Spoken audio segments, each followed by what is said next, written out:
चलिए भैया फिर सिरेवा सबर के बीच में फिर हमने के उहे जोड़ी अरवा लोग के सामने को हमने के लाइदारी गीत से प्रस्तुत कर जानी सका मुन्ना भैया। तो चलिए आई अगर जे हमारा गावे से पहले अगर कोनो प्रकार के टूटी भी हो जाए तो अपना घर की भी छोट बालक समझ के क्षमा करब सबे। काहे से कि भैया रवा लोग के बीच में हम तो देख ना सकिला का मुन्ना भैया, ऐसे सब रवा लोग के देन बा आ मुन्ना भैया के काहे से कि आज हम यहाँ तक पहुँचल बने।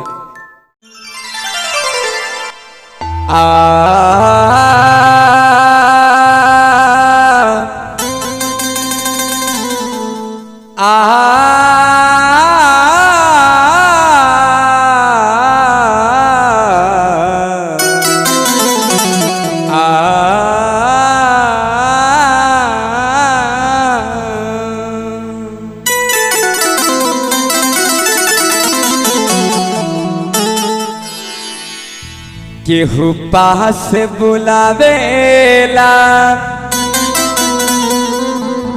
केहू पास बुलावेला हो केहू अरे दूरी भगावेला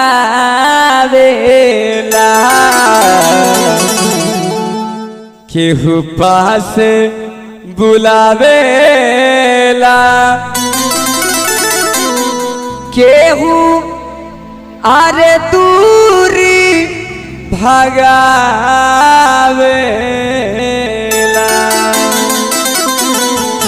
चलिए मुन्ना भैया रेडी कीजिए।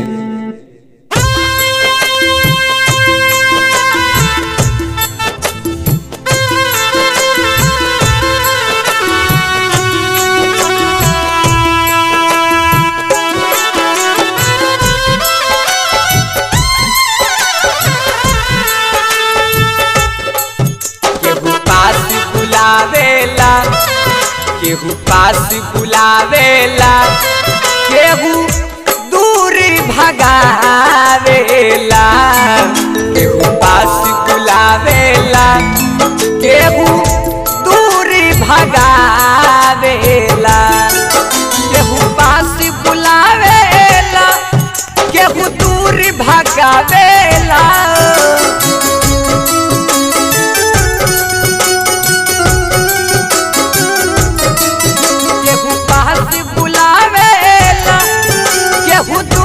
भगावेला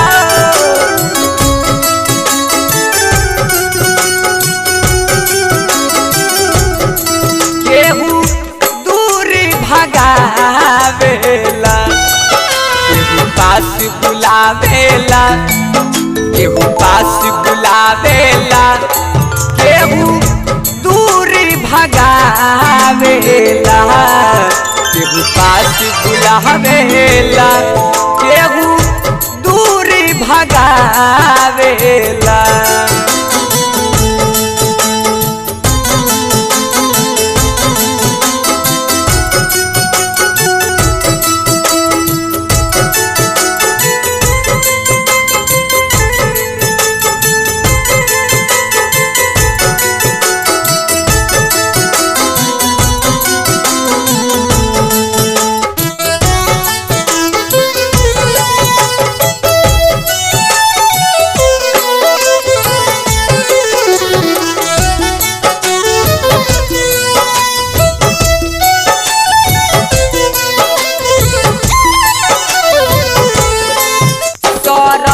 धोवल दुनिया ई खुद के मिटावेला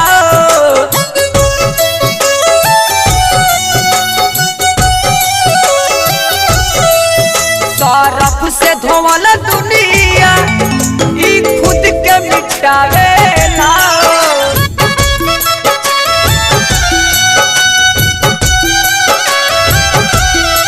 केहू जड़ से मिटावेला केहू पास बुलावेला केहू पास बुलावेला केहू दूरी भगावेला केहू पास बुलावेला केहू दूरी भगावेला।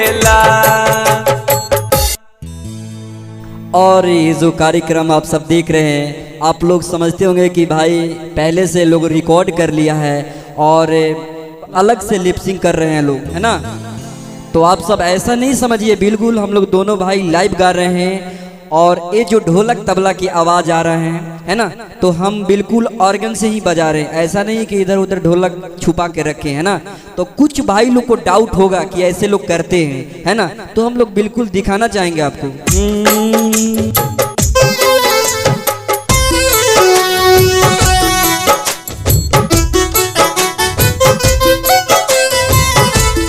आप लोग देख रहे हैं, आप लोग देख रहे होंगे, है ना। तो आइए फिर से भाई से सुनते हैं। अगर अच्छा लगता है यार तो इसे चैनल को आप लोग बिल्कुल शेयर कीजिए, है ना। आप सबका भाई हैं और हम लोग आगे बढ़ना चाहते हैं और आप सबका आशीर्वाद चाहिए बस, है ना। तो आइए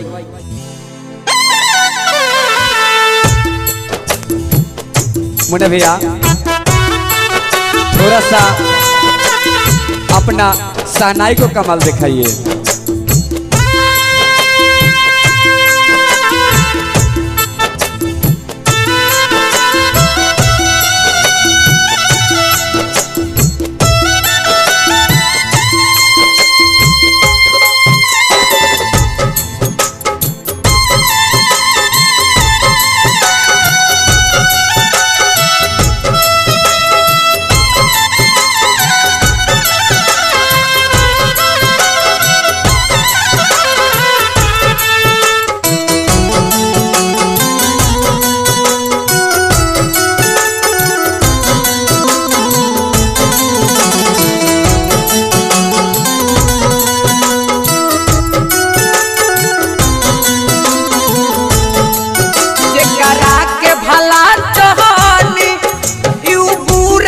देवेला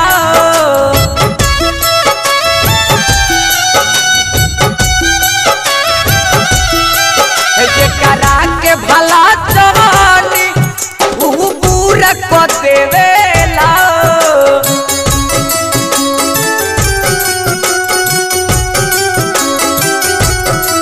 उहो पूरा को देवेला।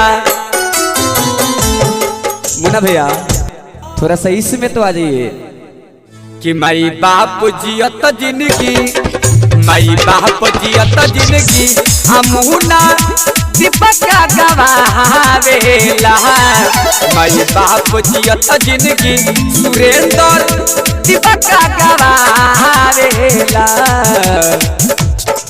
तारे नारे ना तारे ना